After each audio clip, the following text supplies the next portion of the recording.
여러분, 우리 컴퓨터 안에서 보이지 않는 전쟁이 벌어지고 있다는 사실 알고 계셨나요? 이건요, 바로 공격자와 방어자 사이에서 벌어지는 정말 끝없는 군비 경쟁 이야기입니다. 오늘 이 메모리 익스플로잇이라는 아주 치열한 전쟁의 역사를 한번 제대로 파헤쳐보죠.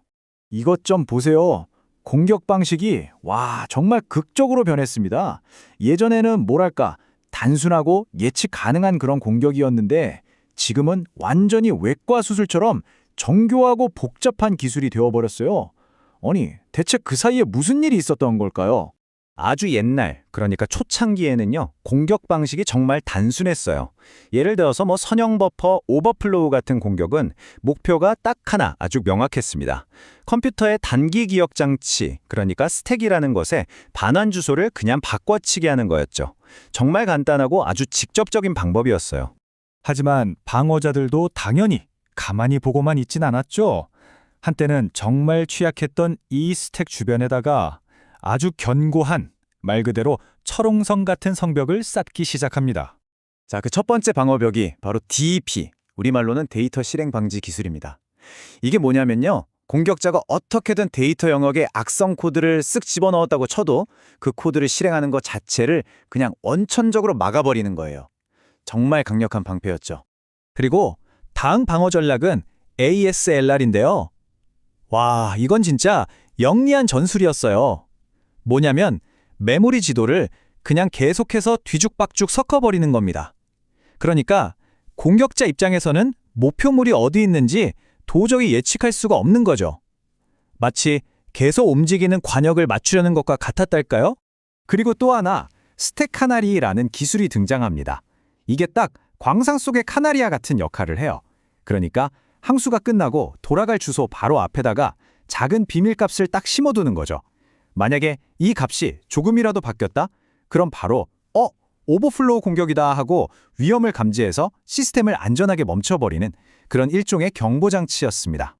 자, 그래서 결론은 뭐냐? 이 강력한 방어 체계들 때문에 예전에 쓰던 낡은 공격 방식은 이제 완전히 먹히지 않게 된 겁니다. 이 길고 긴 군비 경쟁에서 아주 중요한 전환점이 만들어진 거죠. 이제 공격자들은 완전히 새로운 전략을 찾아야만 했어요. 그렇게 해서 공격자들이 새롭게 눈을 돌린 곳이 어디였을까요? 바로 힙입니다.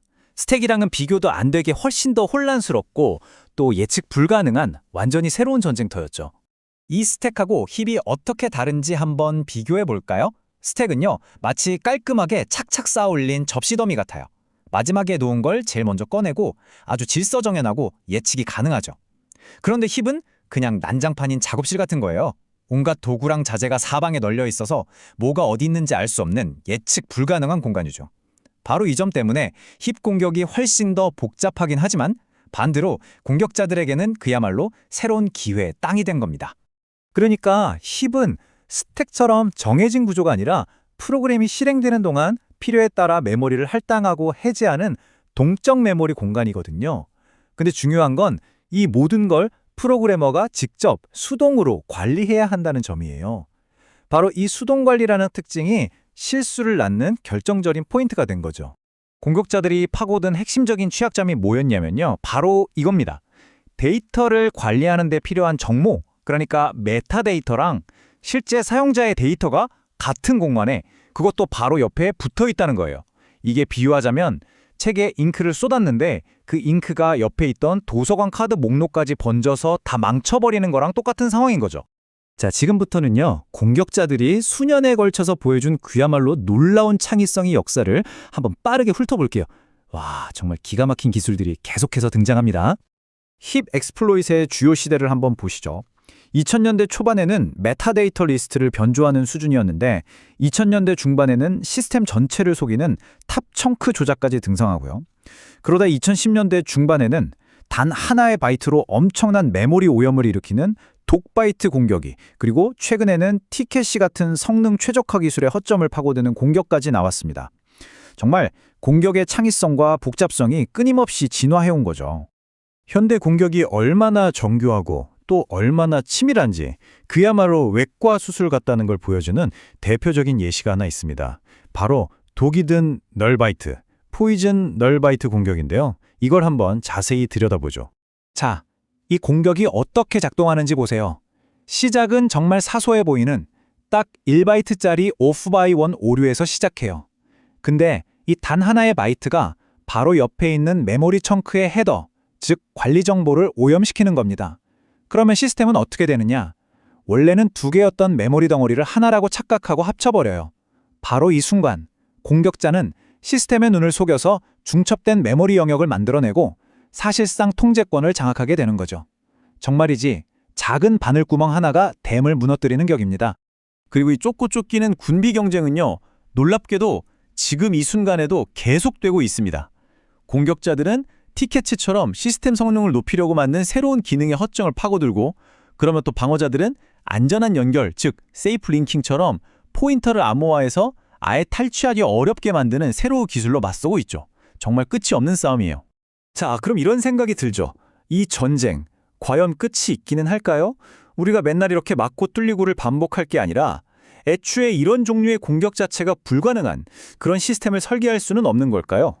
바로 이 지점에서 메모리 안전 언어라는 새로운 패러다임이 등장합니다.